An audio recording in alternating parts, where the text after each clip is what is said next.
ಕರ್ನಾಟಕ ರಾಜ್ಯದ ಹವಾಮಾನ ಮುನ್ಸೂಚನೆ.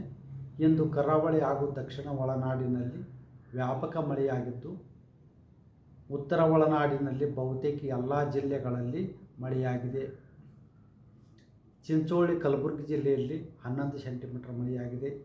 ಹುಮನಾಬಾದ್ ಬೀದರ್ ಜಿಲ್ಲೆಯಲ್ಲಿ 4 ಸೆಂಟಿಮೀಟರ್, ಗೋಕರ್ಣ ಉತ್ತರ ಕನ್ನಡ ಜಿಲ್ಲೆಯಲ್ಲಿ 5 ಸೆಂಟಿಮೀಟರ್ ಮಳೆಯಾಗಿದೆ.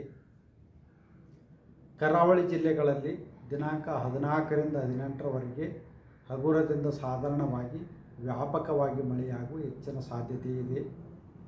ಉತ್ತರ ಹಾಗೂ ದಕ್ಷಿಣ ಒಳನಾಡಿನಲ್ಲಿ ದಿನಾಂಕ 14ರಿಂದ 18ರವರೆಗೆ ಬಹುತೇಕ ಎಲ್ಲ ಜಿಲ್ಲೆಗಳಲ್ಲಿ ಹಗುರದಿಂದ ಸಾಧಾರಣವಾಗಿ ಮಳೆಯಾಗುವ ಹೆಚ್ಚಿನ ಸಾಧ್ಯತೆ ಇದೆ.